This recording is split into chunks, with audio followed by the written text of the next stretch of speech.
रेखा की दो बहुएं थीं, बड़ी बहू राधा और छोटी बहू रोहिणी। उसकी दोनों बहुएं आपस में बहुत झगड़ा करती। फिर एक दिन, अरे रोहिणी, आज तूने खाना नहीं बनाया क्या? मैं क्या इस घर की नौकरानी हूँ जो मैं ही खाना बनाती रहूं? अगर तू नहीं है तो क्या मैं नौकरानी हूँ? मैं भी नहीं बना रही। अरे मूर्खों, क्यों लड़ रही हो मूर्खों की तरह? दोनों मिल बांट के काम कर लो। हाँ जी, आप इससे कहो, इसने कल भी खाना नहीं बनाया, कल भी मैं नहीं बनाया और ये आज भी नहीं बना रही। कितनी झूठी औरत है तू। कल ही तो मैंने बनाया था रात को। ठीक है, अब लड़ो मत। किसी ने भी बनाया हो, मैं आज तुमको काम बांट देती हूँ। हाँ माँ जी, ये ठीक है। सुन छोटी बहू, तू सुबह का खाना बनाएगी और तू बड़ी बहू तू रात का खाना बनाएगी। ठीक है माँ जी, मैं तो बना लूंगी, बस इस काम चोरनी को देखते रहना। फिर अगले दिन से दोनों खाना बनाने लगती हैं। चलो, मेरा काम तो हो गया। अरे ये क्या रोहिणी, तूने रसोई तो साफ की ही नहीं। मैं क्या साफ करूँ?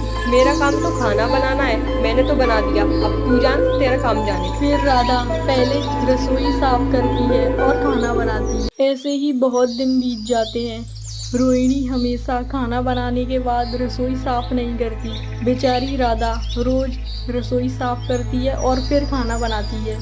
फिर एक दिन, बस बहुत हुआ, अब इसके साथ मैं और ज्यादा काम नहीं कर सकती, मुझे अलग रसोई चाहिए। चलो, मेरा काम तो हो गया, अब खाना खा लेती हूँ। माँ जी जल्दी आओ और अपनी आंखों से ही देख लो अब। अरे क्या हो गया? अभी देखती हूँ उसे, कितनी रसोई गंदी पड़ी है और इसी रसोई में खाना बनाकर चली जाती है। फिर रेखा ऐसा कहकर चली जाती है। कामचोर कहीं की, कितनी मक्कार है तू।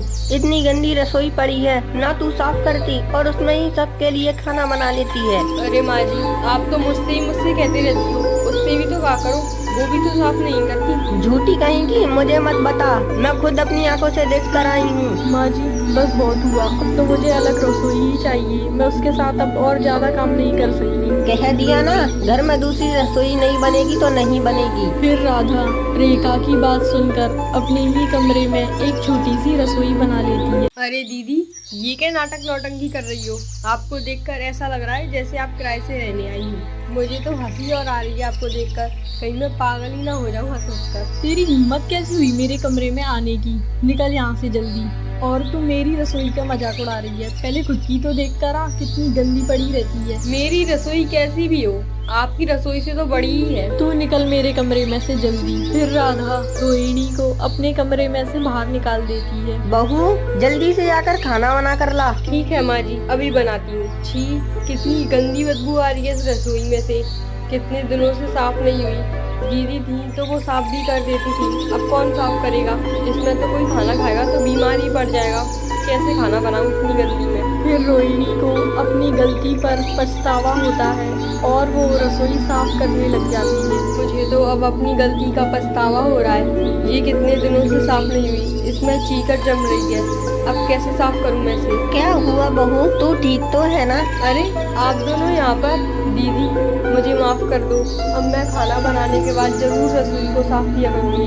अब आप भी यहाँ पर ही खाना बना लिया करो। फिर रोहिणी को अपनी गलती पर पछतावा होता है और वो राधा से माफी मांग लेती है।